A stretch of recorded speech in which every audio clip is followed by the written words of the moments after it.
내 딸한테 손 떼면 너희 전부 죽는다. 기름때 묻은 중국집 앞치마를 두른 50대 남자가 낮게 내뱉었습니다. 조폭 사무실 한복판이었어요. 칼과 쇠파이프를 든 건장한 사내 10명이 바닥에 쓰러져 신음하고 있었죠. 불과 3분 전까지만 해도 비웃던 놈들이었습니다. 중국집 아저씨가 뭐 어쩌겠다고 그렇게 킬킬대던 자들이 지금은 피를 흘리며 바닥을 기고 있었어요. 그 한가운데 서 있는 건 평범해 보이는 중국집 주방장이었습니다. 두목 박성태가 벽에 등을 붙인 채 부들부들 떨고 있었어요. 그의 얼굴은 종이장처럼 하얗게 질려 있었습니다. 사 살려주십시오. 제가 몰라 뵀습니다. 30년 전 그때 그분인 줄 정말 몰랐습니다. 도대체 이 중국집 주방장에게 무슨 과거가 있길래 조폭 두목이 무릎을 꿇고 목숨을 구걸하는 걸까요? 그리고 끌려갈 뻔한 딸에게는 어떤 사연이 있는 걸까요?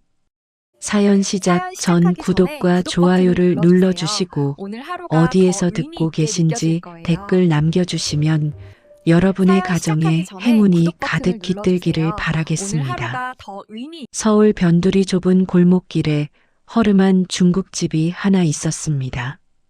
간판에는 빛바랜 글씨로 태화 반점이라고 적혀 있었어요. 페인트가 벗겨지고 네온사인 불빛도 반쯤 나가 있었죠. 하지만 점심시간만 되면 이 작은 가게 앞에는 줄이 늘어섰습니다. 이유는 단 하나 주방장 강동수의 손맛 때문이었어요. 새벽 4시 동수의 하루는 시작됐습니다. 낡은 원룸에서 눈을 뜬 그는 세수도 대충 하고 가게로 향했어요. 30년째 같은 시간에 같은 길을 걸었습니다. 가게 문을 열고 불을 켜면 익숙한 기름 냄새가 코를 찔렀죠. 동수는 앞치마를 두르고 칼을 집어들었습니다. 양파를 썰고 파를 다듬고 고기를 재웠어요. 그의 손놀림은 빠르고 정확했습니다. 칼이 도마 위에서 춤을 추는 것 같았죠. 올해 56머리에는 흰 것이 절반이고 얼굴에는 주름이 깊게 패여 있었습니다. 하지만 그의 눈만은 아직 맑고 깊었어요. 동수에게는 딸이 하나 있었습니다. 강서연 28살이었어요. 서연은 어릴 때부터 예뻤습니다. 동네 사람들이 지나가다 한 번씩 쳐다볼 정도였죠. 공부도 곧잘 했어요. 명문대 경영학과를 졸업하고 대기업에도 들어갔습니다. 동수의 자랑이었죠. 그 애는 나를 안 닮아서 다행이야. 동수는 종종 그렇게 중얼거리곤 했습니다. 자신은 평생 중국집 주방에서 기름 냄새 맡으며 살았지만 딸만큼은 다르게 살기를 바랐어요. 그래서 악착같이 돈을 모았습니다. 허리가 휘어지도록 일했어요. 딸이 하고 싶다는 건 다 시켜줬죠. 학원도 보내고 유학도 보내고 용돈도 넉넉히 줬습니다. 동수 본인은 낡은 옷만 입고 고기 한 점 제대로 못 먹으면서요. 그런데 2년 전 서연이 갑자기 회사를 그만뒀습니다. 아버지, 저 사업할 거예요. 스타트업 창업한다고 했어요. 동수는 걱정이 됐습니다. 사업이 그렇게 쉬운 게 아닌데. 하지만 딸의 눈이 너무 반짝였어요. 동수는 결국 모아둔 돈 5천만 원을 내줬습니다. 평생 모은 돈의 절반이었죠. 서연은 고맙다고 했어요. 아버지, 저 꼭 성공해서 아버지 편하게 해드릴게요. 이 허름한 중국집 접고 좋은 데서 쉬시게 해드릴게요. 동수는 웃으며 고개를 저었습니다. 난 괜찮아. 너만 잘 되면 돼. 그게 1년 반 전 일이었어요. 서연의 사업은 처음에는 잘 되는 것 같았습니다. 뭔가 앱을 만든다고 했어요. 동수는 잘 몰랐지만 투자를 받았다고 좋아하길래 같이 기뻐해줬죠. 서연은 바빠졌습니다. 가게에 얼굴 비추는 일도 뜸해졌어요. 전화도 잘 안 받았죠. 동수는 섭섭했지만 내색하지 않았습니다. 바쁜 거겠지. 사업이 잘 되고 있으니까. 그렇게 생각했어요. 그런데 석 달 전부터 이상했습니다. 서연이 갑자기 야위기 시작했어요. 눈 밑에 다크서클이 내려앉았고 얼굴에서 생기가 사라졌습니다.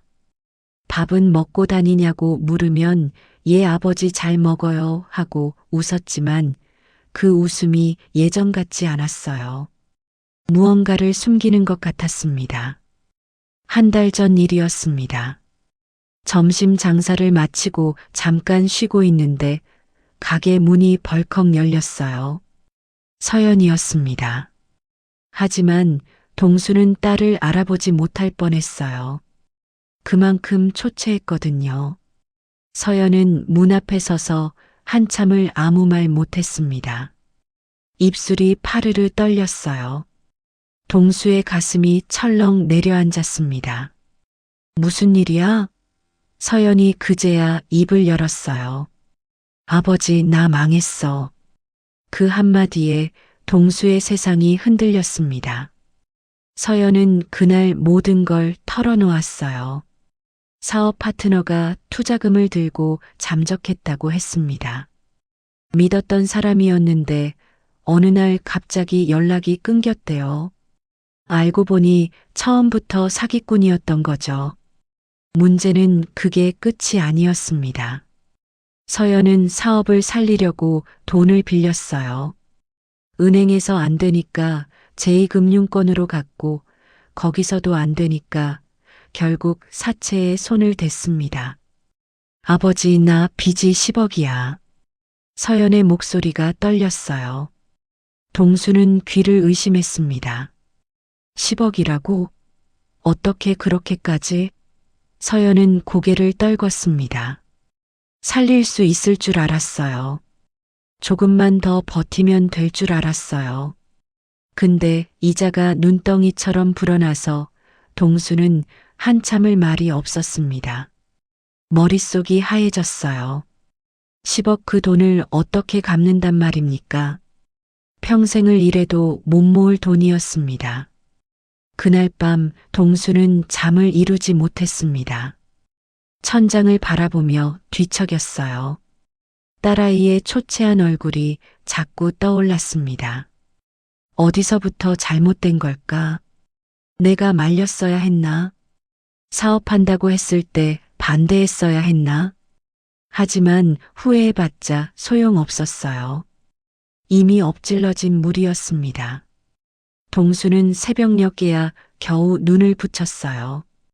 다음 날 아침 동수는 평소보다 더 일찍 가게로 향했습니다. 일이라도 해야 생각을 멈출 수 있을 것 같았거든요. 양파를 써는데 손이 떨렸습니다. 칼을 놓고 한숨을 내쉬었어요. 그때 전화벨이 울렸습니다. 서연이었어요. 아버지, 그 사람들이 찾아왔어. 서연의 목소리가 공포에 질려 있었습니다. 누가? 돈 빌려준 사람들이요. 근데 되게 무서운 사람들이야. 동수의 심장이 덜컥 내려앉았어요. 사채업자들이 딸을 찾아간 겁니다. 어디야 지금? 집이요. 그 사람들이 현관 앞에서 문 두드리고 있어요. 문 열어 이년아 도망갈 수 있을 것 같아? 전화기 너머로 거친 목소리가 들렸습니다. 서연의 숨소리가 거칠어졌어요. 아버지 어떡해. 무서워. 동수는 앞치마를 벗어던졌습니다. 문 열지 마. 내가 갈게. 버텨. 동수는 가게를 뛰쳐나갔습니다. 서연의 원룸은 가게에서 버스로 40분 거리였습니다. 하지만 동수는 버스를 기다릴 수 없었어요.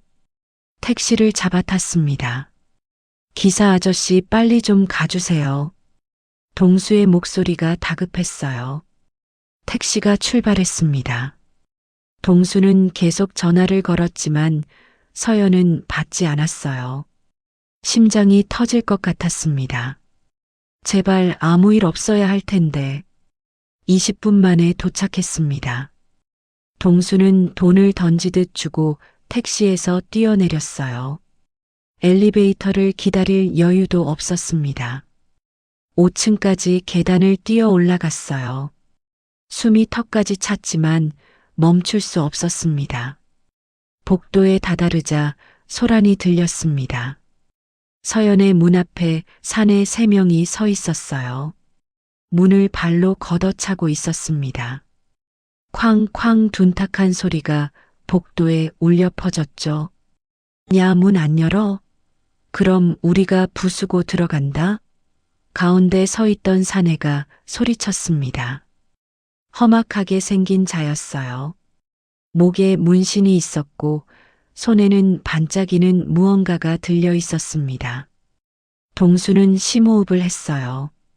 30년 동안 잠들어 있던 무언가가 깨어나는 것 같았습니다. 뭐 하는 짓이야? 동수가 낮은 목소리로 말했습니다. 세 사내가 동시에 고개를 돌렸어요.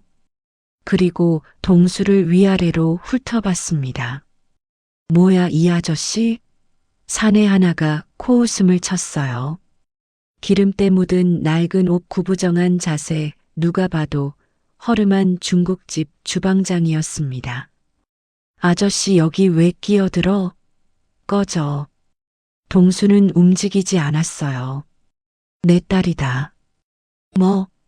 이 집 내 딸 집이야. 사내들이 서로 눈을 마주쳤습니다. 그러더니 킬킬 웃기 시작했어요.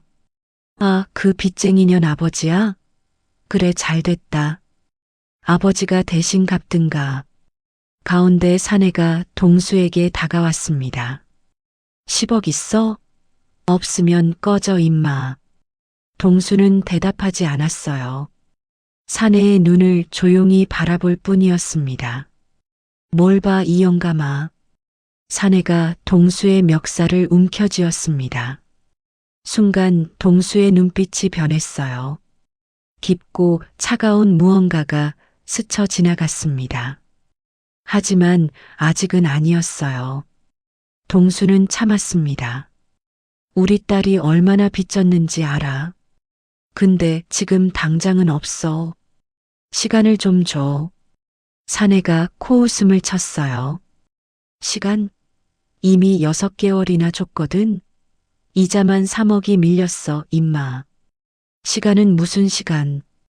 사내가 동수를 벽에 밀쳤습니다. 동수의 등이 콘크리트에 부딪혔어요. 아프지 않았습니다. 이 정도는 아무것도 아니었거든요. 오늘 돈 없으면 딸 데려간다. 알았어? 그 순간 문이 열렸습니다. 서연이 울먹이며 나왔어요. 아버지 동수는 딸의 얼굴을 봤습니다. 눈이 퉁퉁 부어 있었어요. 볼에는 눈물 자국이 말라 있었죠.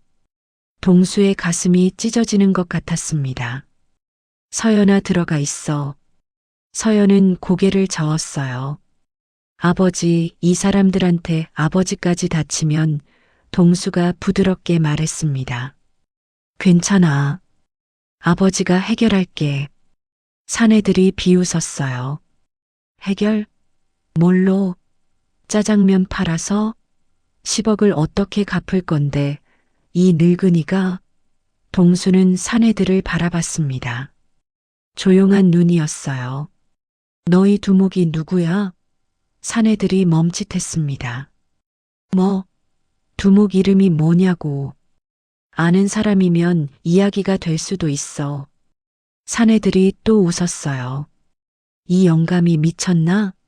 우리 형님이 누군지 알아? 박성태 형님이야. 이 바닥에서 모르는 사람 없어.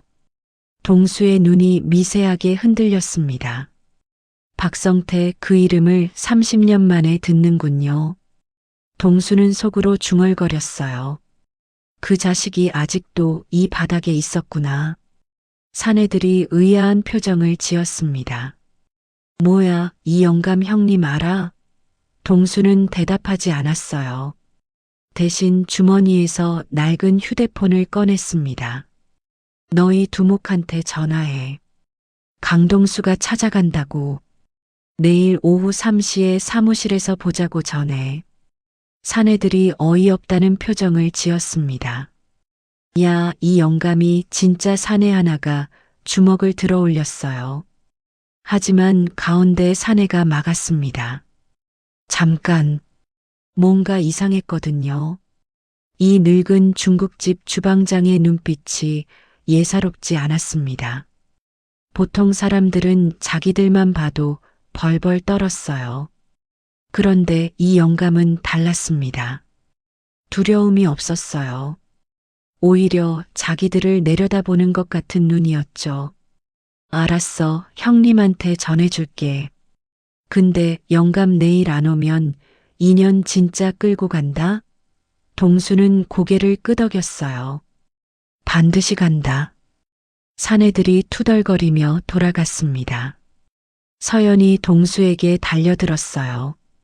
아버지 괜찮아요? 동수는 딸의 어깨를 토닥였습니다. 괜찮아. 그리고 속으로 중얼거렸어요. 30년 만이구나. 그날 밤 동수는 오랫동안 잊고 있던 번호로 전화를 걸었습니다. 신호음이 3번 울리고 누군가가 받았어요. 여보세요? 익숙한 목소리였습니다. 철호야, 나야. 전화기 너머로 숨소리가 멈추는 게 느껴졌어요. 한참 동안 침묵이 흘렀습니다. 그리고 떨리는 목소리가 들려왔죠. 선 선배님이십니까? 강동수 선배님? 그래, 나다. 오랜만이다. 사살아 계셨습니까? 저희는 다들 그때 동수는 조용히 말을 끊었어요. 긴 얘기야. 나중에 하자. 지금은 부탁할 게 있어. 전화기 너머에 남자 국정원 현직 요원 김철호가 숨을 고르는 소리가 들렸습니다. 말씀하십시오, 선배님. 뭐든 하겠습니다.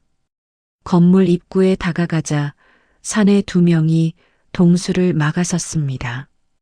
신호음이 3번 울리고 누군가가 받았어요. 여보세요? 익숙한 목소리였습니다.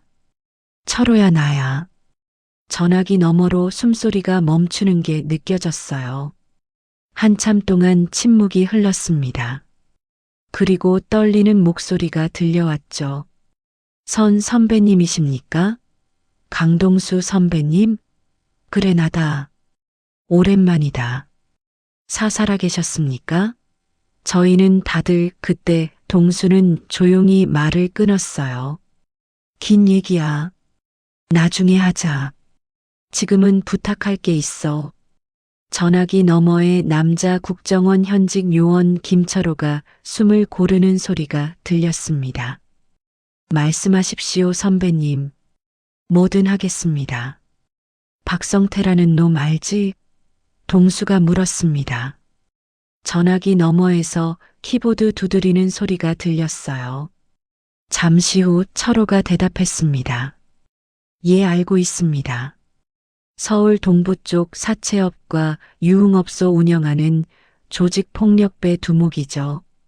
전과 칠범에 폭력, 협박, 공갈, 별의별 게 다 있습니다. 근데 교묘해서 큰 건으로는 안 잡힙니다. 동수는 고개를 끄덕였어요. 그 자식 30년 전에 우리한테 정보 팔던 놈이야. 철호가 놀란 목소리를 냈습니다. 예. 그 시절 북쪽 동양 정보 빼돌리던 끈앞풀 중 하나였어. 우리가 쓸 만큼 쓰고 버렸지. 그때 내가 담당이었고. 동수의 목소리가 차가워졌습니다. 그 자식이 지금 내 딸한테 손 떼려고 해. 철호가 숨을 들이켰어요. 선배님, 제가 당장 동수가 말을 끊었습니다. 아니야. 내가 직접 해결한다. 너한테는 다른 부탁이 있어. 뭡니까? 그 자식 사무실 위치하고 조직원 숫자, 그리고 무장 상태. 그것만 알려줘. 철호가 잠시 망설이더니 대답했어요. 알겠습니다. 30분 안에 보내드리겠습니다. 근데 선배님 정말 혼자 가시려고요? 동수는 대답 대신 전화를 끊었습니다. 창밖으로 어둠이 내려앉고 있었어요. 동수는 한참 동안 그 어둠을 바라봤습니다. 30년이라는 시간이 주마등처럼 스쳐 지나갔죠. 그때 그 시절로 돌아가야 할 줄은 정말 몰랐어요. 동수는 천천히 옷장을 열었습니다. 옷가지들 사이에 손을 넣어 뭔가를 더듬었어요.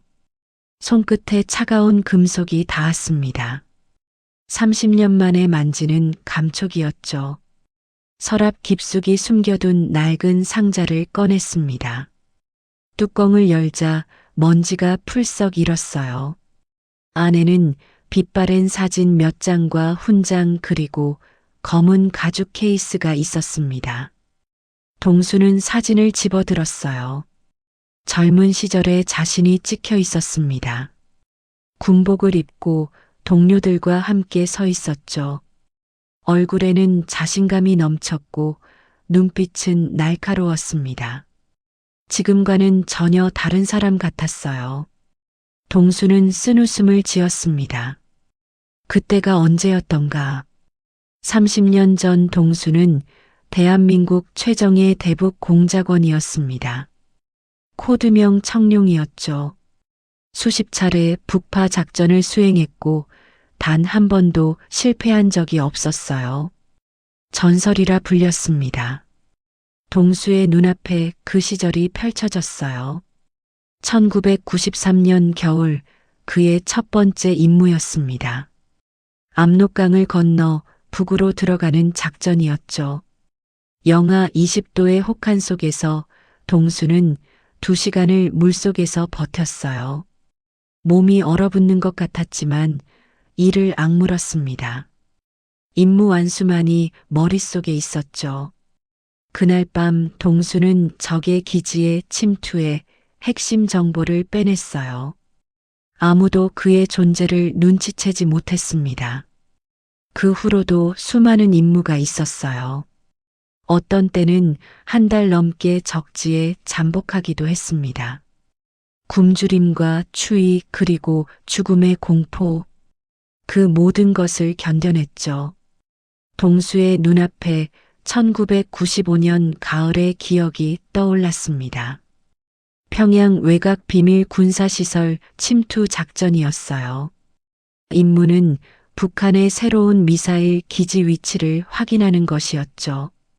동수는 홀로 잠입했습니다. 동료 셋이 함께 출발했지만 국경을 넘으면서 둘이 총에 맞았어요. 한 명은 즉사했고 한 명은 중상이었죠. 동수는 부상당한 동료를 안전한 곳에 숨기고 혼자 임무를 계속했습니다. 사흘 밤낮을 걸어 목표 지점에 도착했어요. 낮에는 숨고 밤에만 이동했죠. 먹을 것은 산에서 캔 뿌리와 벌레였습니다. 물은 계곡물을 마셨어요. 군사시설은 삼엄하게 경비되고 있었습니다. 보초가 24시간 교대로 서 있었고 철조망에는 전류가 흐르고 있었죠. 동수는 이틀을 관찰했어요. 보초들의 교대 시간 순찰 경로 사각지대. 모든 것을 머릿속에 입력했습니다. 그리고 셋째 날 밤 작전을 개시했어요. 철조망 밑을 파고 들어갔습니다. 30분 동안 손톱이 깨지도록 흙을 팠어요. 좁은 틈으로 몸을 밀어 넣었죠. 안으로 들어가자 창고 건물이 보였습니다. 동수는 그림자처럼 움직였어요. 숨소리조차 죽였습니다. 보초 한 명이 담배를 피우며 서 있었어요. 동수는 뒤에서 다가가 그의 목을 조였습니다. 소리 없이 기절시켰죠. 시체가 아니라 기절이었습니다. 불필요한 살생은 피했어요. 그게 동수의 원칙이었죠. 창고 안에서 기밀 문서를 발견했습니다. 미사일 기지 좌표와 설계 도면이었어요. 동수는 카메라로 모든 것을 촬영했습니다. 임무 완료였죠. 하지만 빠져나가는 게 문제였어요. 그때 경보음이 울렸습니다. 기절시킨 보초가 발견된 거였죠. 탐조등이 켜지고 개 짖는 소리가 들렸어요. 동수는 달렸습니다. 총성이 등 뒤로 쏟아졌죠. 어깨에 스치는 통증을 느꼈어요. 맞았습니다. 하지만 멈출 수 없었죠. 철조망을 넘고 숲으로 뛰어들었습니다. 추격대가 뒤따라왔어요. 동수는 계곡물에 뛰어들었습니다. 차가운 물이 온몸을 감쌌어요. 숨을 참고 물속을 헤엄쳤죠. 추격대가 계곡 위를 지나가는 소리가 들렸습니다. 동수는 20분을 물속에서 버텼어요. 폐가 터질 것 같았지만 참았습니다. 추격대가 멀어진 후에야 물 밖으로 나왔죠. 온몸이 얼어붙어 있었어요. 하지만 임무는 성공이었습니다. 사흘 후 동수는 남쪽으로 돌아왔어요. 숨겨둔 동료도 함께 구출했죠. 그 임무로 동수는 훈장을 받았습니다. 동료들이 하나둘 쓰러져 갈 때도 동수만은 살아남았어요. 사람들은 그를 불사신이라 불렀습니다. 하지만 동수는 알고 있었어요. 자신이 살아남은 건 운이 좋았기 때문이라는 것을, 그리고 언젠가는 그 운도 닿을 거라는 것을. 동수는 사진을 내려다보며 한숨을 쉬었습니다. 사진 속 동료들 중 지금 살아있는 사람은 몇 명이나 될까요? 손가락으로 꼽을 수 있을 정도였어요. 사진 속에서 웃고 있는 젊은이들의 얼굴이 눈에 밟혔습니다. 김태영 1994년 평양 작전에서 전사. 박준호 1995년 원산 침투 중 실종. 이상민 1996년 귀환 도중 피격 사망. 동수는 그들의 이름을 하나하나 떠올렸어요. 잊은 적이 없었습니다. 매년 그들의 기일이 되면 소주 한 잔을 따라 놓고 묵념을 올렸죠. 그게 살아남은 자의 의무라고 생각했어요. 미안하다 형제들아. 동수가 나지막이 중얼거렸습니다. 나만 이렇게 늙어서 살아있어서. 하지만 그 전설은 어느 날 갑자기 사라졌어요. 딸이 태어나던 날이었습니다. 1996년 봄 동수는 작전을 마치고 돌아오는 길이었어요. 아내에게서 급하게 연락이 왔습니다. 여보, 진통이 시작됐어. 빨리 와줘. 동수는 미친 듯이 달렸어요. 병원에 도착했을 때는 이미 분만이 시작된 후였습니다. 분만실 앞에서 아내의 비명을 듣고 있을 때 동수는 깨달았어요. 이 아이를 위해서는 살아 있어야 한다고. 죽을 수도 있는 임무를 계속할 수 없다고. 분만실 문이 열리고 간호사가 나왔습니다. 축하드려요. 건강한 딸이에요. 동수는 아기를 품에 안았어요. 작고 붉은 얼굴 꼭 감은 눈 새근새근 잠든 숨소리. 그 순간 동수의 마음속에서 뭔가가 바뀌었습니다. 지금까지 느껴본 적 없는 감정이었어요. 이 아이를 지켜야 해. 무슨 일이 있어도. 동수는 그날 사표를 냈습니다. 모두가 말렸어요. 국가를 위해 일할 수 있는 최고의 인재를 잃을 수 없다고. 상관들이 번갈아 찾아와 설득했죠. 동수 자네가 빠지면 누가 그 임무를 맡나? 자네만한 인재가 어디 있어? 상관의 말에도 동수는 고개를 저었습니다. 죄송합니다. 하지만 결심은 변하지 않습니다. 나라도 중요하지만 내 가족이 먼저예요. 이제 저는 아버지입니다. 상관이 한숨을 내쉬었어요. 정말 안 되겠나? 마지막으로 묻겠네. 동수는 품에 안긴 딸을 바라봤습니다. 그리고 고개를 끄덕였어요. 이해 안 됩니다. 미안합니다. 상관은 더 이상 말리지 않았어요. 대신 동수의 어깨를 두드리며 말했죠. 알았네. 행복하게 살게나.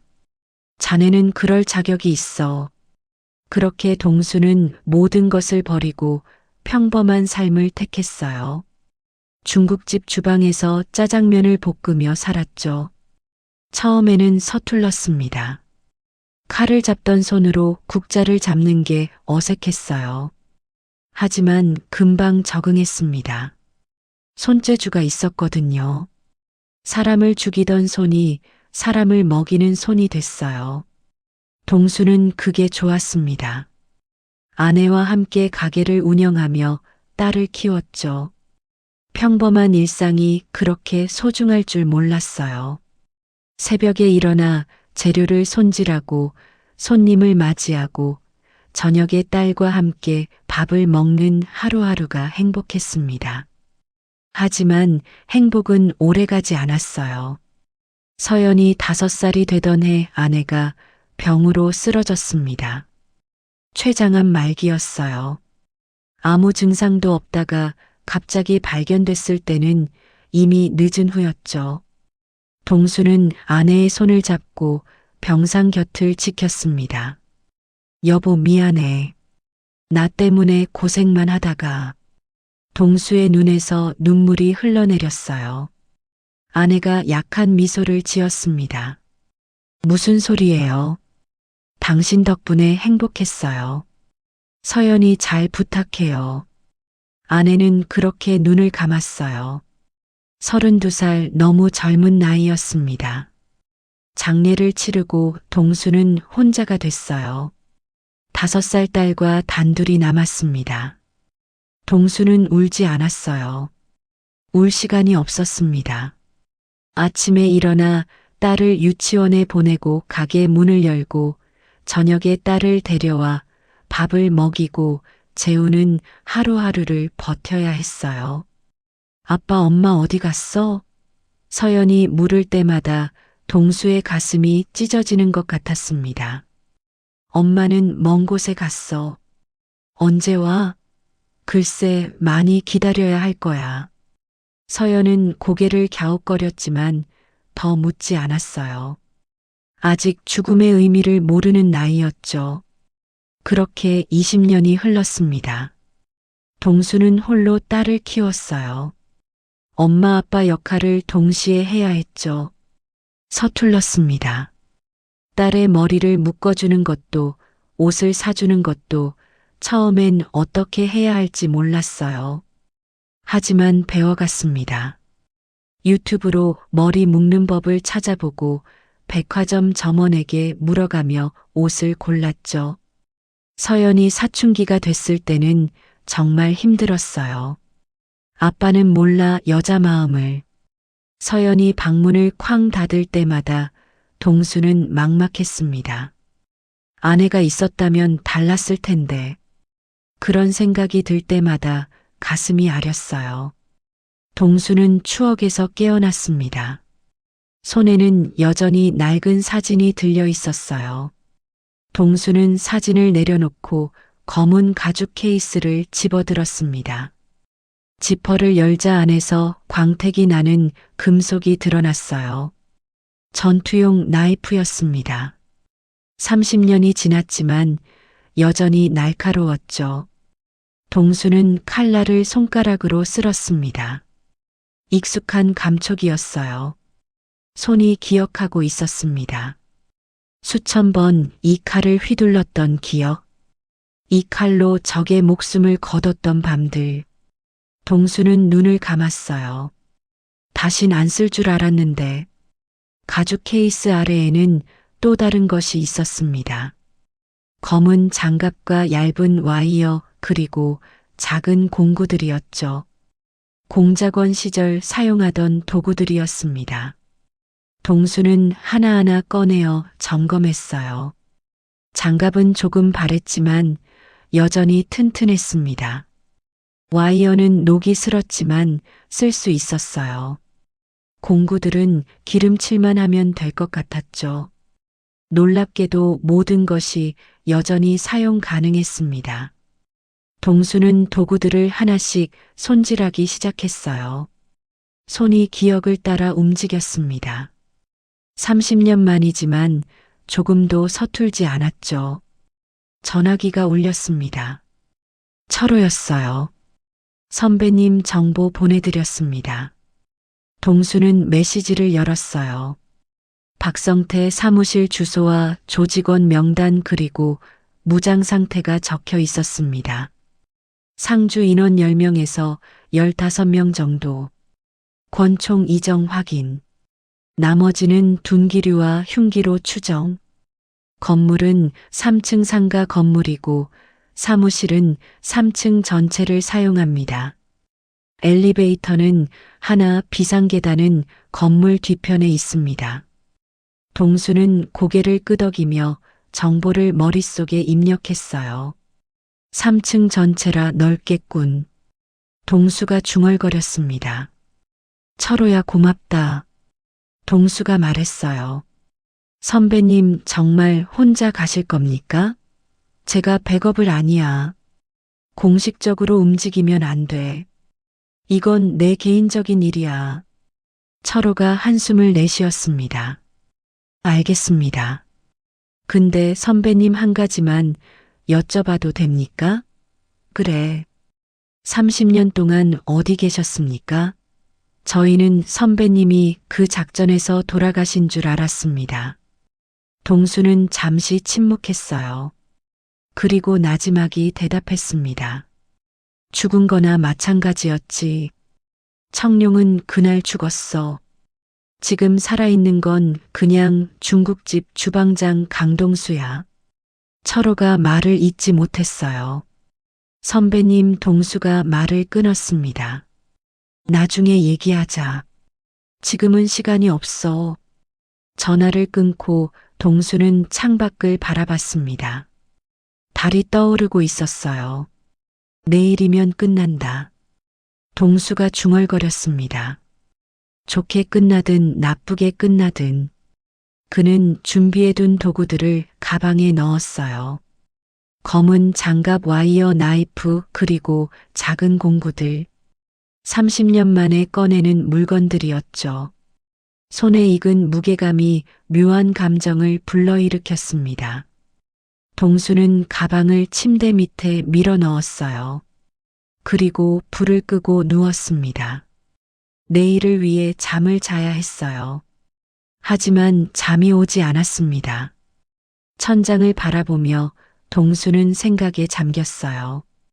서연이 태어나던 날의 기억이 떠올랐습니다. 작고 붉은 얼굴, 새근새근 잠든 숨소리. 그 아이가 벌써 28이 됐어요. 예쁘게 자랐습니다. 똑똑하고 당차게. 동수의 자랑이었죠. 그런데 그 아이가 지금 조폭에게 쫓기고 있어요. 10억이라는 빚에 짓눌려 울고 있었습니다. 동수의 주먹이 꽉 쥐어졌어요. 내가 지켜줄게. 무슨 일이 있어도. 동수는 그렇게 다짐하며 눈을 감았습니다. 다음 날 아침이 밝았습니다. 동수는 평소처럼 새벽 4시에 일어났어요. 세수를 하고 가게로 향했습니다. 오늘도 짜장면을 볶아야 했죠. 손님들은 평소와 다를 게 없었어요. 아저씨 짜장면 하나요. 곱빼기로 주세요. 동수는 묵묵히 주문을 받고 요리를 했습니다. 부엌에서 기름이 튀고 재료들이 타닥타닥 소리를 냈어요. 익숙한 냄새가 가게를 채웠죠. 겉으로 보기엔 평범한 하루였습니다. 하지만 동수의 머릿속에는 오늘 오후의 계획이 빼곡히 들어차 있었어요. 점심 장사가 끝나고 오후 일시가 됐습니다. 동수는 앞치마를 벗고 종업원에게 말했어요. 나 잠깐 볼일 보고 올게. 저녁 장사 전에 돌아올 거야. 종업원이 고개를 끄덕였습니다. 네, 사장님. 다녀오세요. 동수는 가게 뒷문으로 나갔어요. 골목 어귀에 낡은 오토바이가 서 있었습니다. 20년 넘게 타던 것이었죠. 시동을 걸자 엔진이 털털거리며 돌아갔어요. 동수는 헬멧을 쓰고 출발했습니다. 등 뒤의 가방에는 30년 전의 물건들이 들어 있었어요. 목적지까지는 40분 거리였습니다. 동수는 천천히 달렸어요. 서두를 필요가 없었습니다. 머릿속으로 시뮬레이션을 돌렸죠. 건물 구조 인원 배치 예상 시나리오. 철호가 보내준 정보를 바탕으로 모든 경우의 수를 계산했어요. 정문으로 들어가서 엘리베이터를 타고 3층으로 올라간다. 입구에 2명 안에 8배서 10명. 두목은 가장 안쪽에 있을 거야. 모든 것이 30년 전처럼 선명하게 그려졌습니다. 몸은 늙었지만 뇌는 여전히 작동하고 있었어요. 오후 2시 반 동수는 목적지 근처에 도착했습니다. 낡은 상가 건물이었어요. 겉으로 보기엔 평범한 사무실 같았죠.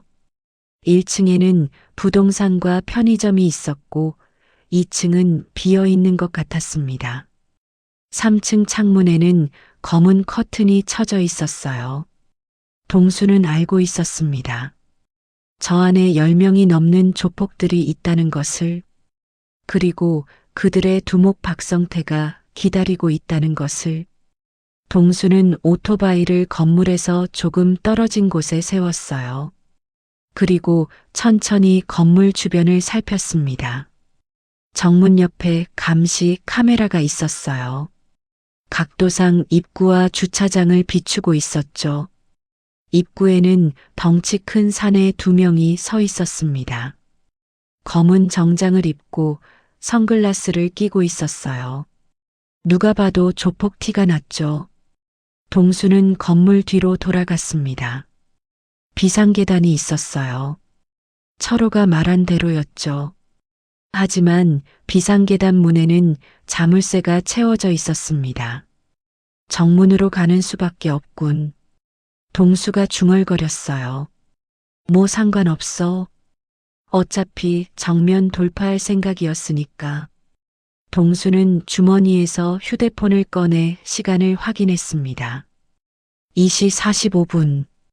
약속 시간까지 15분 남았어요. 동수는 근처 편의점에 들어갔습니다. 생수 한 병을 사서 천천히 마셨어요. 목을 축이며 마음을 가라앉혔습니다. 떨림은 없었어요. 오히려 이상할 정도로 차분했습니다.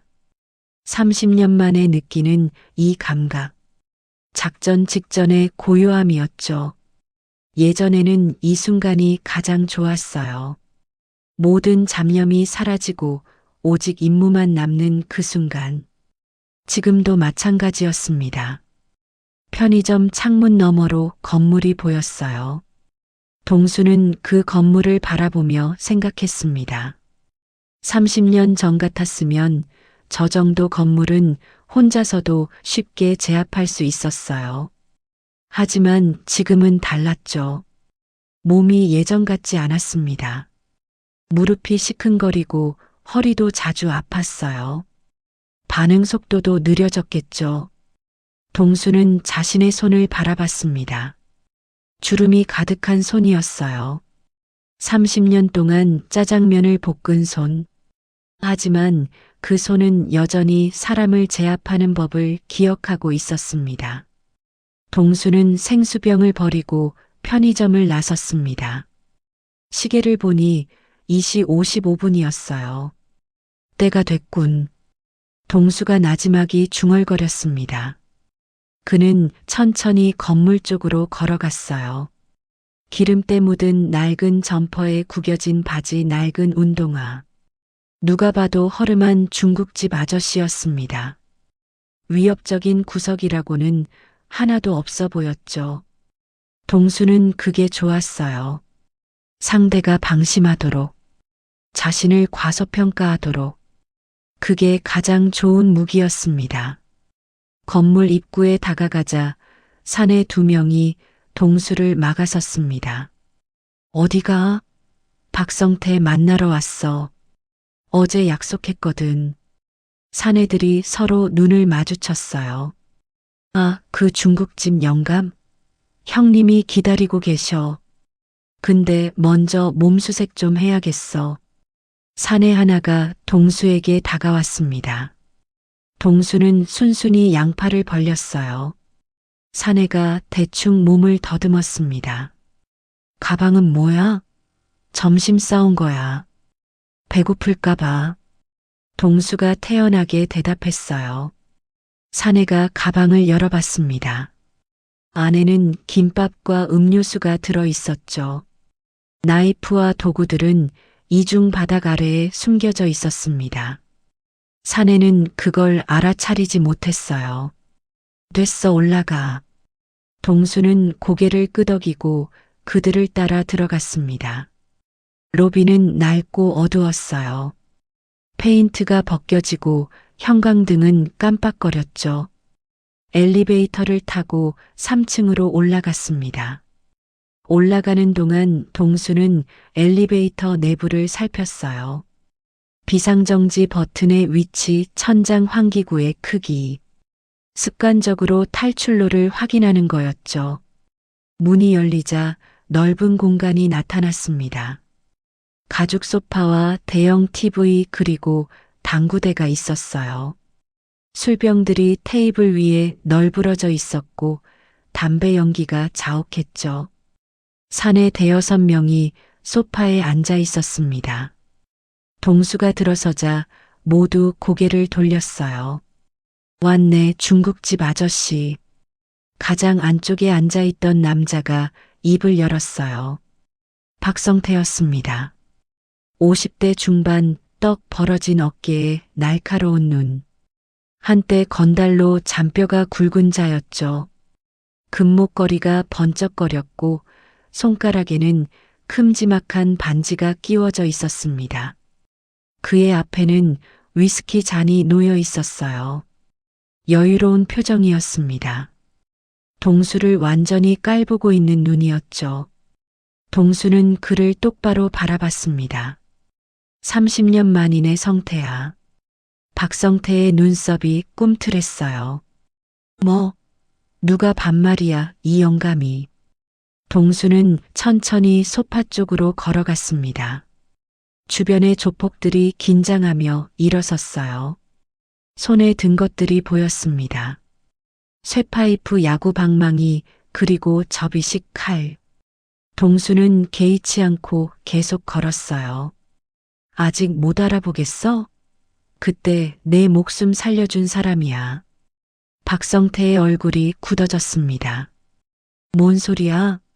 1994년 여름. 너 정보부에 끌려가서 죽을 뻔했지. 이중간첩 노릇하다 걸려서 총살당할 상황이었어. 누가 살려줬는지 기억 안 나? 박성태의 눈이 커졌습니다. 설마 그의 얼굴에 경악이 스쳤어요. 아니, 그게 청청룡? 동수가 고개를 끄덕였어요. 이제 기억나나? 박성태가 자리에서 벌떡 일어났습니다. 의자가 뒤로 넘어갔어요. 그가 살아 있었어? 아니, 죽었다고 들었는데 소문이 틀렸지. 동수가 담담하게 말했어요. 박성태가 침을 삼켰습니다. 얼굴에서 여유가 사라졌어요.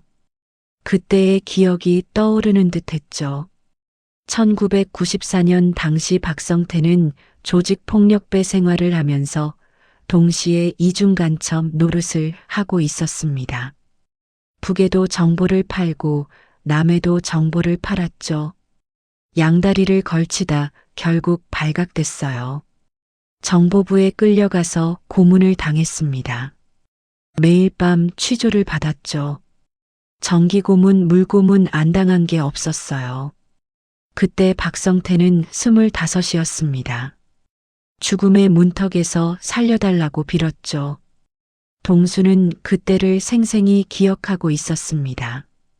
1994년 여름 지하 취조실이었어요. 박성태는 의자에 묶여 피투성이가 되어 있었습니다. 이 새끼 아직도 안 불어? 취조관이 버럭 소리쳤어요. 북한 접선책 이름 대어서.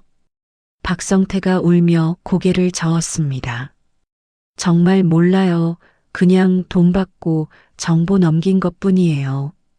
취조관이 손짓하자 부하가 또 주먹을 날렸어요. 박성태의 얼굴에서 피가 튀었습니다. 이러다 죽겠어요. 제발 살려주세요. 박성태가 울부짖었죠. 그때 취조실 문이 열렸습니다. 젊은 남자가 들어왔어요. 검은 점퍼에 차가운 눈. 동수였습니다. 잠깐. 동수가 말했어요. 이 자식한테 직접 물어볼 게 있어. 취조관이 눈살을 찌푸렸습니다. 청룡씨 여기는 내 관할인데 동수가 손을 들어 말을 끊었어요. 위에서 허락받았어. 동수는 박성태 앞에 쪼그려 앉았습니다. 박성태는 공포에 질린 눈으로 동수를 올려다봤어요. 너 살고 싶어? 동수가 물었습니다. 예, 살고 싶어요.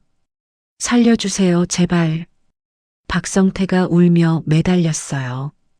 동수는 담배를 꺼내 불을 붙였습니다. 연기를 내뿜으며 말했죠. 조건이 있어.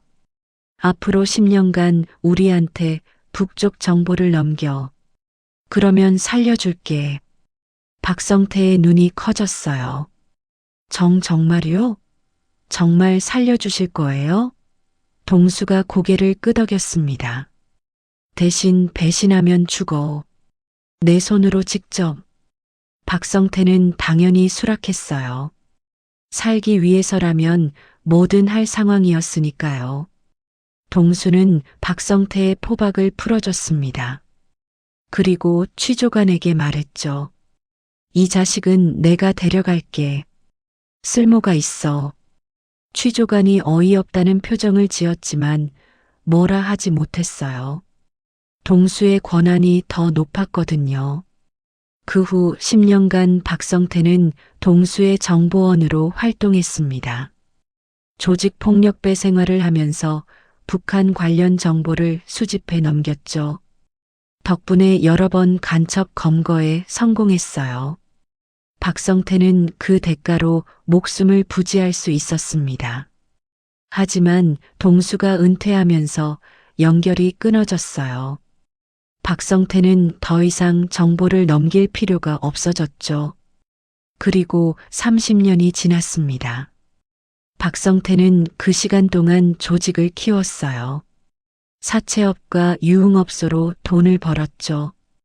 이제는 제법 큰 조직의 두목이 되어 있었습니다. 하지만 그때의 공포는 잊지 못했어요. 지하 취조실에서 죽음을 각오했던 그 밤. 그리고 자신을 살려준 차가운 눈의 남자. 청룡이라는 코드명. 그 이름만 들어도 박성태는 등에서 식은땀이 흘렀습니다. 근데 지금 이게 무슨 상황인 거야?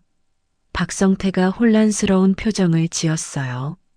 전설의 공작원이 왜 중국집 주방장으로 살고 있는 건지 이해가 안 됐습니다. 내 딸 빚 문제로 왔어. 동수가 말했어요. 10억 빌려간 강서연. 내 딸이야. 박성태의 눈이 흔들렸습니다. 뭐? 그 여자가 당신 딸? 그래. 박성태가 머리를 극적였어요. 그건 몰랐네. 진짜로 몰랐어.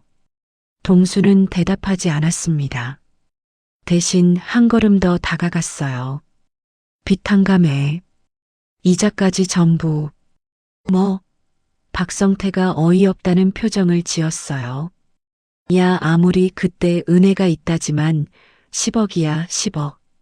그게 어떻게 박성태의 목소리가 높아졌습니다.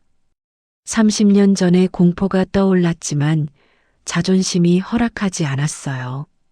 여기가 어딘 줄 알아? 내 구역이야. 지금 내 밑에 부하가 몇 명인 줄 알아? 동수는 주위를 천천히 둘러봤어요. 소파에 앉아있던 6명 입구에서 따라온 2명. 그리고 복도에서 다가오는 2명. 총 10명이었습니다. 10명이네. 동수가 중얼거렸어요. 그리고 조용히 덧붙였죠. 좀 적은데. 뭐라고? 박성태가 버럭 소리쳤어요. 이 미친 영감이 야, 이 새끼 당장 박성태가 손짓을 했습니다. 조폭들이 동수를 에워쌌어요. 쇠파이프와 칼이 번쩍였죠. 야, 이 영감 버릇을 가르쳐줘야겠어. 오른쪽에 있던 사내가 쇠파이프를 들어 올렸습니다. 나이가 몇인데 여기서 행패야? 영감, 오늘 병원 신세 좀 질 거야. 사내들이 킬킬 웃었어요. 동수는 조용히 서 있었습니다. 눈빛만 달라졌어요. 맑고 깊던 눈이 차갑게 가라앉았습니다. 마지막으로 묻겠다. 빚 탕감해 줄 거야, 안 할 거야? 박성태가 코웃음을 쳤어요. 안 해 어쩔래? 동수의 눈이 빛났습니다. 그래 알겠어. 그 순간이었어요. 동수의 몸이 움직였습니다. 눈으로 쫓을 수 없을 만큼 빠르게 가장 가까이 있던 사내의 손목을 잡아 비틀었어요. 우두득 뼈가 꺾이는 소리가 났습니다. 의학 사내가 비명을 지르며 쇠파이프를 떨어뜨렸어요. 동수는 떨어지는 쇠파이프를 잡아 사내의 옆구리를 가격했습니다. 퍽 둔탁한 소리와 함께 사내가 날아가 벽에 부딪혔어요. 2초 만에 한 명이 쓰러졌습니다. 뭐야 이 영감이? 조폭들이 얼떨떨한 표정을 지었어요. 방금 뭐가 일어난 거지?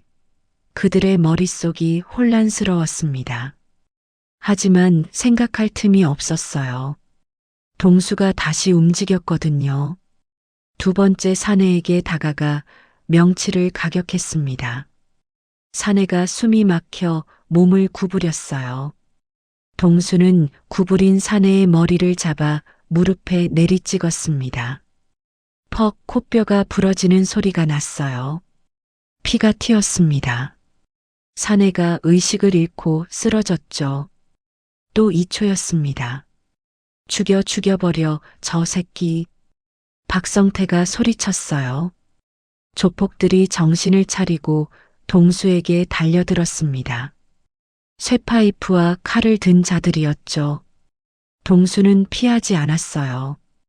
오히려 그들에게 다가갔습니다. 첫 번째 사내가 쇠파이프를 휘둘렀어요. 동수는 고개를 살짝 숙여 피했습니다. 바람이 머리카락을 스쳤죠. 그리고 사내의 옆구리에 주먹을 꽂았어요. 갈비뼈가 부러지는 느낌이 손에 전해졌습니다. 의아학 사내가 피를 토하며 쓰러졌어요. 2번째 사내가 칼을 들고 찔러왔습니다. 동수는 한 발짝 옆으로 비켜섰어요.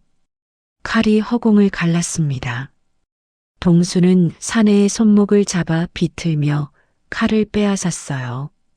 사내의 얼굴이 공포로 일그러졌습니다. 의학 동수는 빼앗은 칼자루로 사내의 관자놀이를 내리쳤어요. 사내가 눈을 뒤집으며 쓰러졌습니다. 칼은 바닥에 던져버렸죠. 무기가 필요 없었어요. 맨손으로 충분했습니다. 동수의 몸이 춤을 추듯 움직였어요. 공격을 피하고 반격하고 제압하는 동작이 물 흐르듯 이어졌습니다. 30년의 공백이 무색했습니다. 동수의 몸은 기억하고 있었어요. 수천 번의 훈련과 실전이 새겨진 근육의 기억. 뇌가 명령하기도 전에 몸이 먼저 반응했습니다. 다음 사내가 야구 방망이를 휘둘렀어요. 동수는 팔로 맞고 사내의 턱을 올려쳤습니다. 사내가 허공으로 뜨더니 바닥에 쓰러졌어요. 또 다른 사내가 뒤에서 덤볐습니다. 동수는 뒤도 안 보고 팔꿈치를 뻗어 사내의 코를 가격했어요. 우두뼈가 부러지는 소리와 함께 사내가 비명을 지르며 뒤로 나자빠졌습니다. 1분이 지나자 8명이 바닥에 쓰러져 있었습니다. 피를 흘리거나 신음하거나 기절해 있었어요. 동수는 숨 하나 헐떡이지 않았습니다. 오히려 눈빛이 더 맑아 보였어요. 자세도 흐트러지지 않았죠. 마치 산책이라도 한 것처럼 여유로웠습니다. 남은 건 2명이었어요. 그들은 벽에 등을 붙인 채 벌벌 떨고 있었습니다. 손에 든 무기를 떨어뜨린 지 오래였죠. 얼굴이 새하얗게 질려 있었어요. 동수가 천천히 그들에게 다가갔습니다. 사내들이 비명을 지르며 뒷걸음질 쳤어요. 희희님 살려주세요. 저희가 잘못했습니다. 그들이 박성태에게 매달렸지만 박성태도 겁에 질려 있었습니다. 얼굴에 땀이 줄줄 흘러내리고 있었어요. 다리가 후들후들 떨렸죠. 30년 전의 공포가 되살아났습니다. 그때도 이 사람 앞에서 이렇게 떨었었죠. 죽음의 공포를 느꼈던 그 밤이 떠올랐어요. 동수는 두 사내의 목덜미를 잡아 서로의 머리를 부딪혔습니다. 쾅 둔탁한 소리와 함께 둘 다 기절했어요. 이제 남은 건 박성태뿐이었습니다. 동수가 천천히 그에게 다가갔어요. 박성태가 뒷걸음질 치다 벽에 등이 부딪혔습니다. 더 이상 물러날 곳이 없었죠. 서서 서럽게 됐네. 그의 목소리가 떨렸어요. 위스키 잔을 들고 있던 손이 덜덜 떨렸습니다. 잔이 바닥에 떨어져 깨졌어요. 위스키가 바닥에 쏟아졌습니다. 야 청룡 우리 옛날 정 생각해서 박성태가 애원하듯 말했어요. 동수가 그의 멱살을 움켜쥐었습니다. 내 딸한테 손 떼면 너희 전부 죽는다. 동수의 눈이 차갑게 빛났습니다.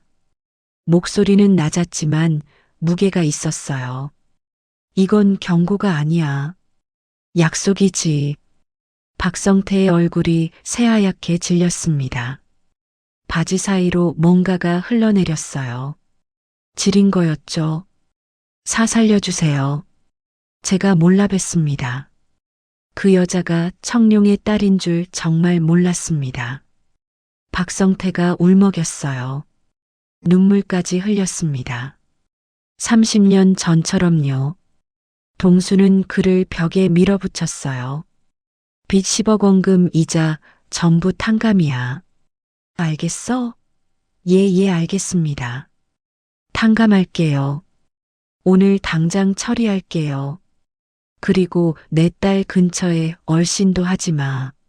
내 부하놈들한테도 똑같이 전해. 만약 내 딸 머리카락 하나라도 건드리면 예, 약속드리겠습니다. 절대로 안 건드릴게요. 평생 안 건드릴게요. 동수는 그제야 박성태를 놓아줬어요. 박성태가 바닥에 주저앉았습니다. 다리에 힘이 풀린 거죠. 온몸이 떨리고 있었어요.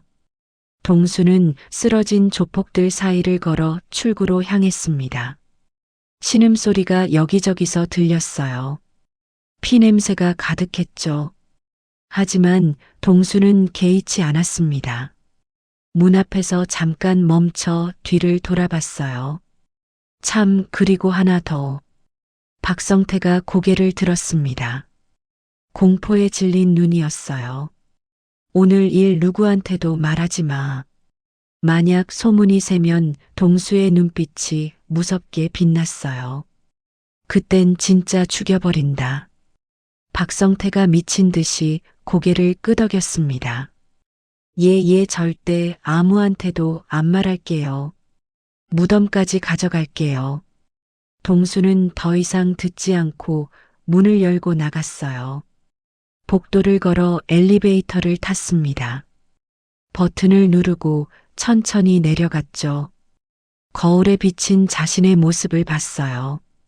기름때 묻은 낡은 점퍼 구겨진 바지. 5분 전과 달라진 건 아무것도 없었습니다. 하지만 눈빛만은 달랐어요. 아직 청룡의 눈빛이 남아 있었죠. 동수는 눈을 감았습니다. 진정해, 이제 끝났어. 1층에 도착해 문이 열렸어요. 밖으로 나오자 햇살이 따가웠습니다. 동수는 하늘을 올려다봤습니다. 푸른 하늘이 끝없이 펼쳐져 있었어요. 구름이 천천히 흘러가고 있었죠. 끝났다. 동수가 나지막이 중얼거렸습니다. 딸을 지켰어. 30년 만에 다시 꺼낸 힘으로. 동수는 건물을 등지고 걸어갔어요. 오토바이가 있는 곳으로요. 뒤에서 무슨 소리도 들리지 않았습니다. 아무도 쫓아오지 않았죠. 당연한 거였어요.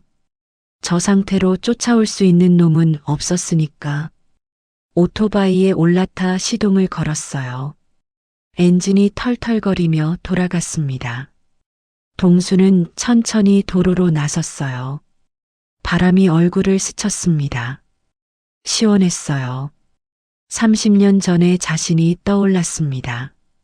그때는 이런 일이 일상이었죠. 목숨을 건 인무들 피를 본 밤들, 죽음의 문턱을 넘나들던 나날들.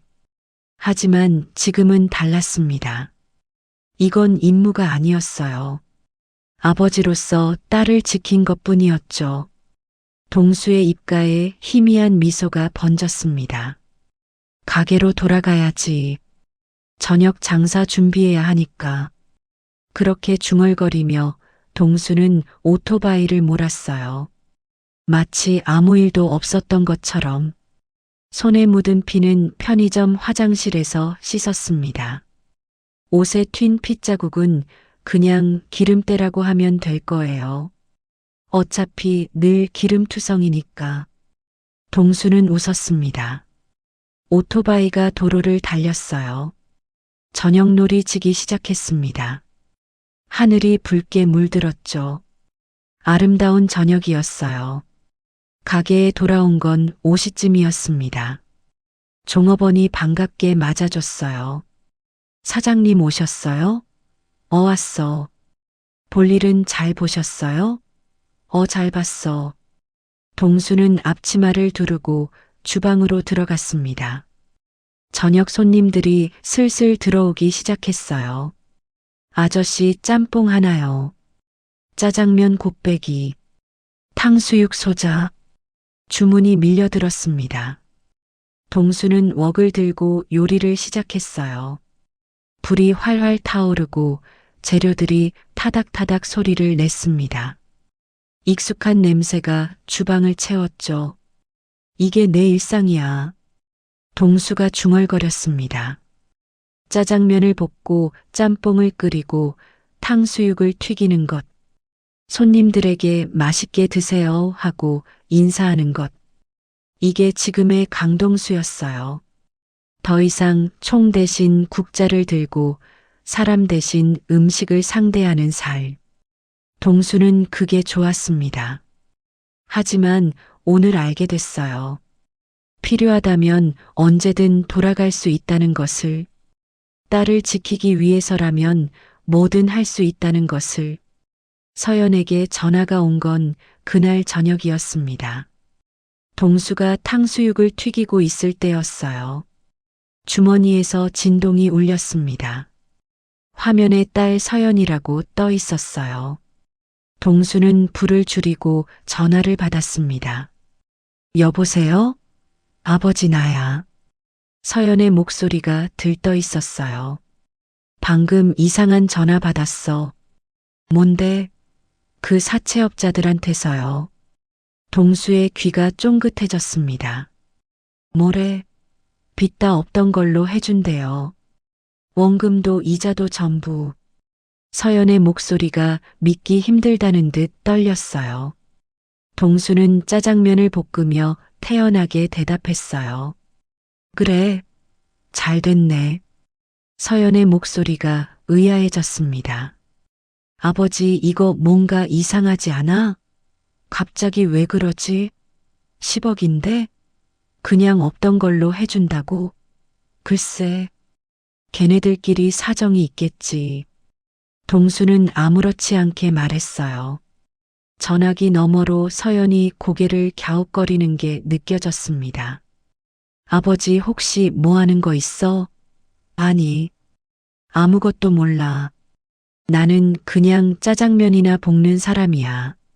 서연이 한참을 말이 없었어요. 아버지 서연이 조심스럽게 말했습니다. 사실 나 아버지한테 숨긴 게 있어.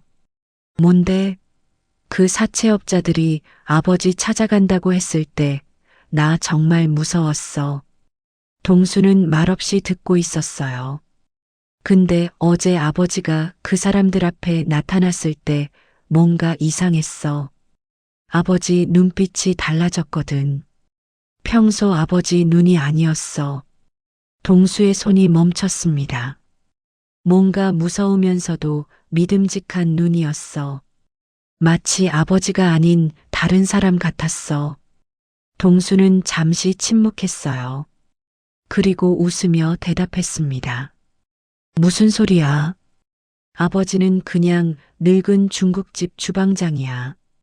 별 이상한 생각 다 하네. 서연이 피식 웃었어요.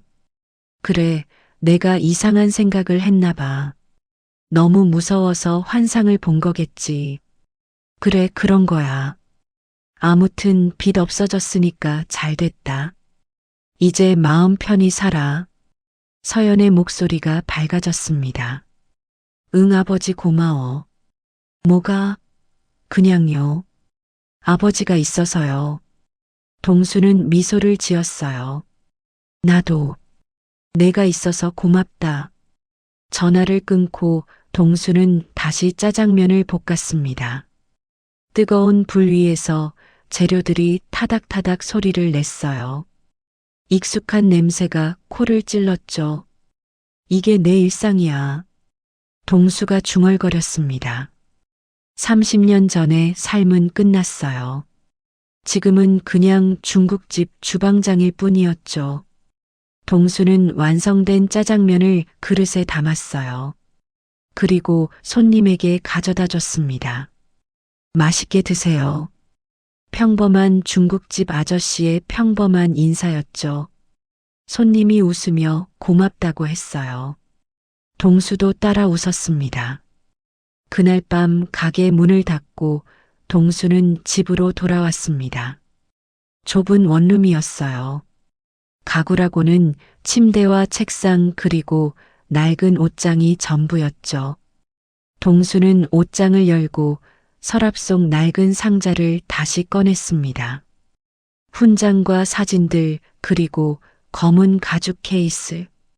동수는 그것들을 한참 바라봤어요. 30년 전에 자신이 거기 있었습니다. 젊고 강하고 두려움이 없던 시절의 자신이요. 동수는 사진 속 젊은이에게 말을 걸었어요. 수고했어. 오늘딸 지켜줘서 고마워. 동수는 천천히 상자를 닫았습니다. 그리고 서랍 깊숙이 다시 밀어 넣었어요. 이제 진짜 끝이야. 동수가 나지막이 말했습니다. 청룡은 다시 잠들었어요. 그리고 강동수 56세 중국집 주방장이 남았습니다. 동수는 창가로 걸어갔어요. 창밖으로 달이 떠올랐습니다. 둥근 보름달이었죠. 참 밝네. 동수가 중얼거렸어요. 달빛이 좁은 방을 비추고 있었습니다. 동수는 창가에 서서 그 달을 한참 바라봤어요. 내일도 새벽 4시에 일어나야지. 양파도 썰고 고기도 재워야 하니까. 동수가 혼잣말을 했어요. 평범한 일상이 그렇게 소중할 줄 몰랐습니다. 아내가 죽고 나서 깨달았죠. 일상이란 게 얼마나 귀한 건지. 그래서 지켜야 했어요. 무슨 일이 있어도 딸과 함께하는 평범한 일상을요. 동수는 미소를 지었습니다. 그리고 침대에 누웠어요. 오늘은 잠이 올 것 같았습니다. 마음이 편했거든요. 일주일 후 서연이 가게로 찾아왔습니다. 표정이 밝았어요. 예전의 생기가 돌아온 것 같았죠. 아버지, 나 새 직장 구했어. 동수가 눈을 동그랗게 떴어요. 정말? 어디?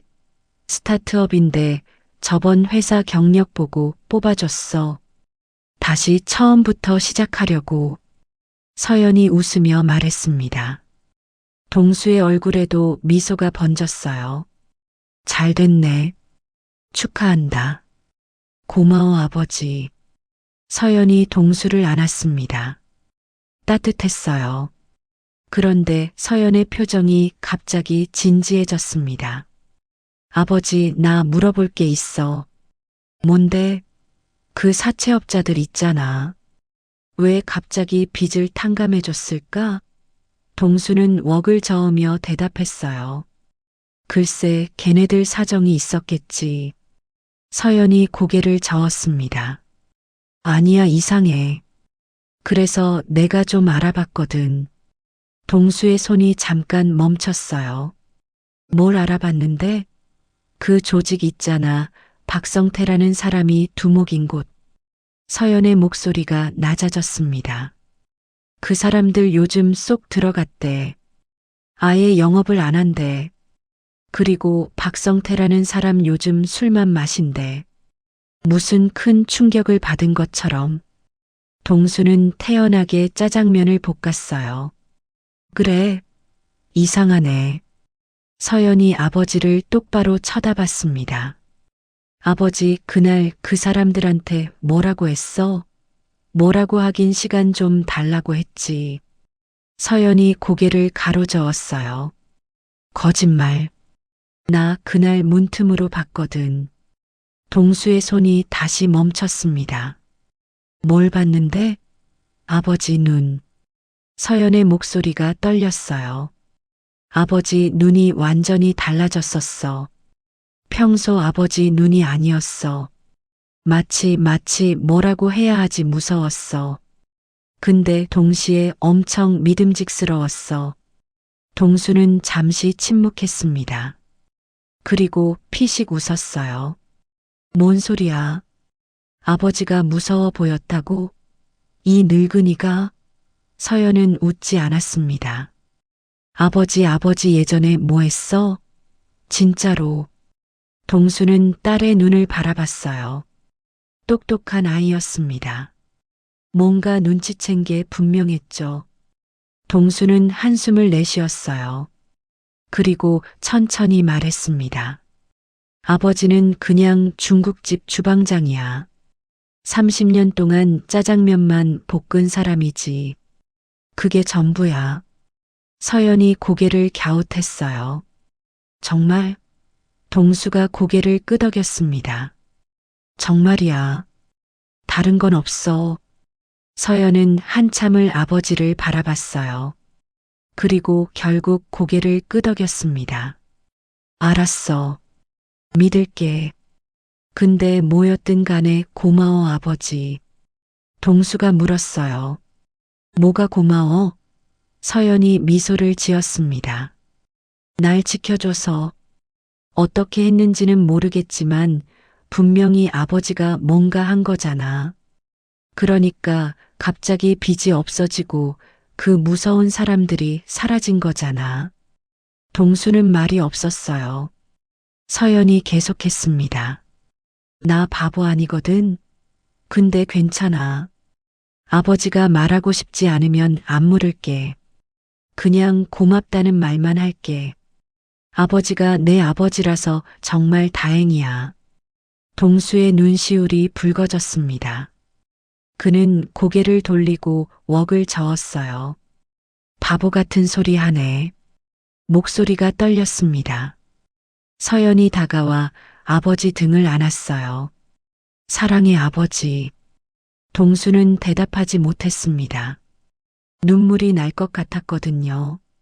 대신 딸의 손을 꼭 잡아줬어요. 두 사람은 한참을 그렇게 서 있었습니다. 주방에서는 짜장면이 타는 냄새가 났지만 아무도 신경 쓰지 않았어요. 서연이 물었습니다. 아버지, 나 이제 어떻게 살면 될까? 동수는 짜장면을 볶으며 대답했어요. 그냥 살면 돼. 하루하루 열심히 성실하게. 그게 제일 중요한 거야. 실패해도 괜찮아. 다시 일어서면 돼. 서연이 고개를 끄덕였어요. 응, 알겠어, 아버지. 서연은 주방 옆에 서서 아버지가 요리하는 것을 지켜봤습니다. 동수의 손놀림은 빠르고 정확했어요. 국자를 든 손이 춤을 추는 것 같았죠. 아버지, 서연이 갑자기 말했어요. 나 아버지 닮고 싶어. 동수가 고개를 돌렸습니다. 뭐? 아버지처럼 묵묵히 자기 일하면서 사는 거. 힘들어도 포기 안 하고 끝까지 버티는 거. 그거 정말 멋있는 것 같아. 동수는 잠시 말이 없었어요. 그리고 피식 웃었습니다. 나는 그냥 짜장면이나 볶는 사람이야. 멋있긴 뭐가 멋있어. 서연이 고개를 저었어요. 아니야. 아버지는 내가 본 사람 중에 제일 멋있어. 동수의 눈시울이 붉어졌습니다. 허리를 굽히고 웍을 저으며 고개를 숙였죠. 눈물이 흐르는 걸 들키고 싶지 않았어요. 바보 같은 소리 하네. 동수가 투덜거렸어요. 하지만 목소리가 떨렸습니다. 서연은 그런 아버지를 보며 미소를 지었어요. 둘 사이에 따뜻한 침묵이 흘렀습니다. 주방에서는 볶음 소리가 났고 가게에서는 손님들의 웃음소리가 들렸죠. 평범한 중국집의 평범한 하루였습니다. 한 달이 지났습니다. 서연은 새 직장에 잘 적응하고 있었어요. 주말마다 가게에 들러 아버지를 도와줬죠. 함께 설거지를 하고 테이블을 닦고 손님을 맞이했습니다. 아버지, 나 이 일 생각보다 재밌어. 서연이 웃으며 말했어요. 동수도 따라 웃었습니다. 그래. 그럼 나중에 가게 물려줄까? 싫어, 나는 내일 할 거야. 둘이 함께 웃었어요. 가게 안이 웃음소리로 가득 찼습니다. 어느 날 저녁 익숙한 손님이 찾아왔습니다. 검은 정장을 입은 중년 남자였어요. 동수는 그를 알아봤습니다. 철호였어요. 선배님, 오랜만입니다. 철호가 조심스럽게 인사했어요. 동수는 고개를 끄덕이고 구석 자리로 안내했습니다. 뭐 먹을래? 짜장면이요. 동수는 직접 짜장면을 만들어 가져다 줬어요. 철호가 한 젓가락 먹더니 눈이 커졌습니다. 맛있네요, 진짜. 당연하지, 30년 경력인데. 동수가 피식 웃었어요. 철호가 주위를 살피며 낮은 목소리로 말했습니다. 선배님, 그건 잘 처리됐습니다. 뭐? 박성태 건이요. 진짜 입 다물고 있더라고요. 조직원들도 다 쉬쉬하고. 선배님, 소문 하나도 안 났어요. 동수는 고개를 끄덕였어요. 그래, 잘 됐네. 철호가 짜장면을 먹으며 말을 이었습니다. 근데 선배님, 저 하나만 여쭤봐도 돼요? 뭔데? 그때 진짜 왜 그만두신 거예요? 30년 동안 궁금했거든요. 동수는 잠시 생각에 잠겼습니다. 그리고 천천히 입을 열었어요. 딸이 태어났거든. 예, 딸이 태어나는 걸 보고 깨달았어. 내가 죽으면 이 아이는 어떻게 되나? 아내 혼자 어떻게 키우나? 철호가 말없이 듣고 있었어요. 동수가 계속했습니다. 나라를 위해 죽는 건 영광이라고 배웠어. 근데 막상 내 아이를 보니까 그게 아니더라고. 내가 살아있는 게 더 중요했어. 최소한 그 아이한테는. 철호가 고개를 끄덕였어요. 이해해요, 선배님. 저도 아이가 있거든요. 동수가 물었습니다. 몇 살? 8살이요. 딸이에요. 동수가 미소를 지었어요. 잘 키워. 그게 제일 중요한 거야. 철호가 대답했습니다. 예, 선배님. 근데 선배님 하나만 더 물어봐도 돼요? 뭔데? 그때 선배님이 안 그만뒀으면 어떻게 됐을까요? 동수는 짧게 대답했어요. 죽었겠지. 철호가 숨을 들이켰습니다. 그해 겨울 작전에서 저희 팀 전멸했거든요. 동수가 담담하게 말했어요. 거기 내가 있었어야 했어. 내가 빠져서 다른 사람이 갔고 그 사람이 죽었어. 철호가 놀란 표정을 지었어요. 그건 선배님 잘못이 아니잖아요. 동수가 고개를 저었습니다. 아니야, 내 잘못이야. 내가 거기 있었으면 달라졌을 수도 있어. 그래서 그 친구들 이름을 매년 기억해. 제삿날마다 술 한 잔 따라주고. 그게 살아남은 놈이 할 수 있는 거야. 철호가 말을 잇지 못했어요. 동수가 웃으며 말했습니다. 무거운 얘기했네. 짜장면이나 더 먹어. 둘은 한참을 더 얘기했어요. 옛날 이야기, 동료들 이야기, 그리고 지금의 삶에 대해. 철호는 아직 현직이었습니다. 동수는 짜장면을 볶고 있었죠. 같은 시대를 살았지만 다른 길을 걷고 있었어요. 선배님 후회 안 하세요? 철호가 물었어요. 그때 그만두신 거요. 동수는 잠시 생각했습니다. 그리고 고개를 저었어요. 아니, 하나도. 내 딸 키우면서 사는 게 더 좋았어. 철호가 미소를 지었습니다. 그런 것 같아요. 선배님 표정 보면 알 수 있어요. 행복해 보여요. 철호가 떠나고 동수는 가게 문을 닫았습니다. 의자를 올리고 바닥을 쓸었어요. 불을 끄고 문을 잠갔죠. 밖으로 나오자 밤 공기가 차가웠습니다.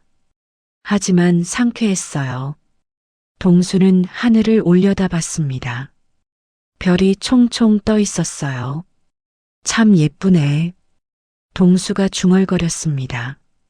그리고 천천히 집으로 걸어갔어요. 내일도 새벽 4시에 일어나야 했습니다.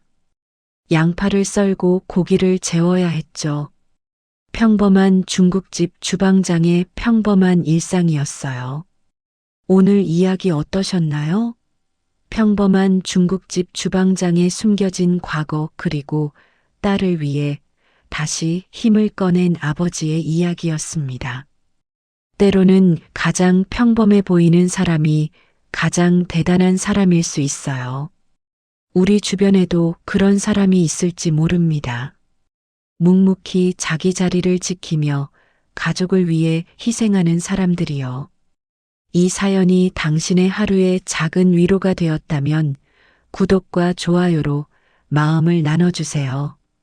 그리고 사연 주인공에게 건네고 싶은 위로나 응원의 말이 있으시다면 댓글로 남겨주세요. 당신의 한마디가 누군가에겐 오늘 하루를 버틸 힘이 됩니다.